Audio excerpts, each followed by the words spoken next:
compromiso para combatir la desigualdad y crear justicia y oportunidades para todos los trabajadores.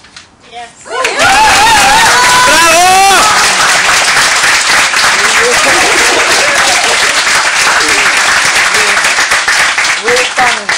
You know, my speaker understands.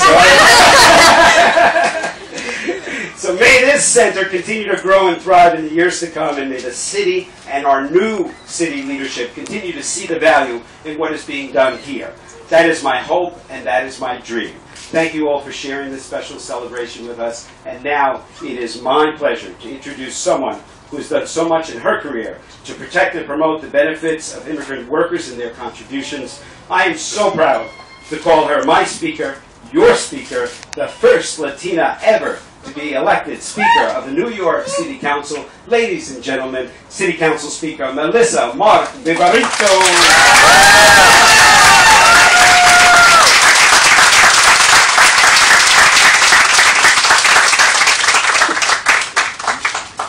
You know, I've been sitting here and I've just been beaming all through this program.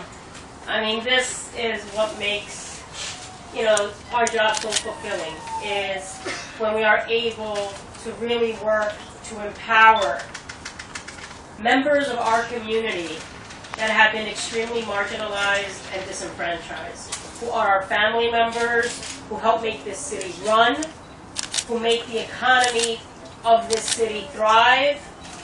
We have a responsibility to empower and to work and to respect every individual, regardless of who they are, when they contribute positively to our economy and they want to provide for their families. I will always stand side by side, and any effort that helps contribute to that is one that I'm totally signed up for. So it's been really a pleasure to be here with all of you. I just want to make two quick recognitions. We have colleagues of ours who are here today. Mark Traeger, who is one of the neighboring districts here.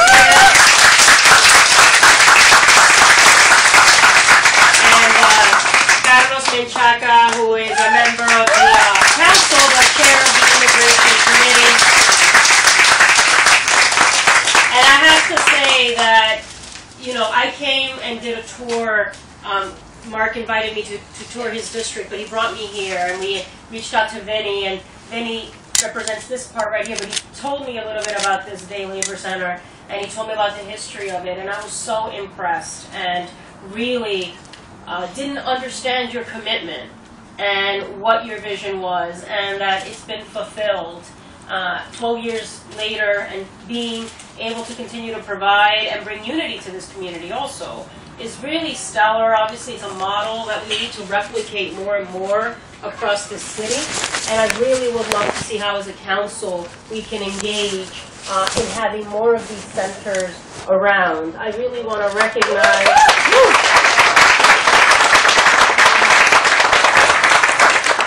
And also thank the Workers' Justice Project for their leadership and organizing the workers. We just did a quick tour before of the center, and in that little space, the magic that is being produced, right, is really incredible. So I'm just excited. And I just want to make very quick comments. So I want to just be here. I wanted to be here very strongly. I told Vinny, the minute he told me that we were going to have a celebration, I have to be there. There was no doubt in my mind that I was going to be here today. So I want to congratulate Vinny. I want to congratulate the Bay Parkway Community Job Center, the Workers' Justice Project, for providing day laborers with a humane alternative to seek employment and access to services. South Brooklyn has demonstrated how our city continues to be a beacon of hope to immigrants from all over the world and a leader in the fight for workers' rights. And we've heard about some of the milestones. You know, Vinny's perspective and context is really vital. But some of the other things that I've learned about, you know, doing a little bit of work and history on this issue is about, you know, this center has also helped in overcoming healthcare barriers for day laborers by winning major city agreement to provide low-cost medical, dental, and pharmaceutical services. Over 3,000 members benefited from access to low-cost medical care. Securing the first mobile unit with the New York State Department of Labor to reach key day labor hiring site and provide information to workers about their labor rights, which continues to this day. Increasing worker safety by training over 2,000 day laborers in OSHA 10 scaffold, personal protective equipment, chemical hazard protection. So really talking and empowering the workers to understand their rights, right, and what a safe working environment is, and that they should demand that of whoever they work with. That's vital. Implementing an innovative safety liaison model that empowers immigrant construction workers as trained peer safety leaders to monitor hazards at construction job sites, educate workers, and respond to health and safety hazards. And as we all heard also, really talking about the raising of the wage, right? That we are seeing wages now of $22 an hour. And that since 2002, over $2 million in revenues has been generated, making a substantial economic contribution to the Bensonhurst community. Over the last 12 years, has also worked with the workers to recover lost wages, recovering $1 million in back wages for nearly 1,000 low-wage workers through legal and direct action. So again, I absolutely love being here today. The New York City Council is going to continue to work to improve the lives of workers and immigrants through initiatives like the paid sick days law, which does help so many low-wage workers in the city now, an expanded paid sick leave law.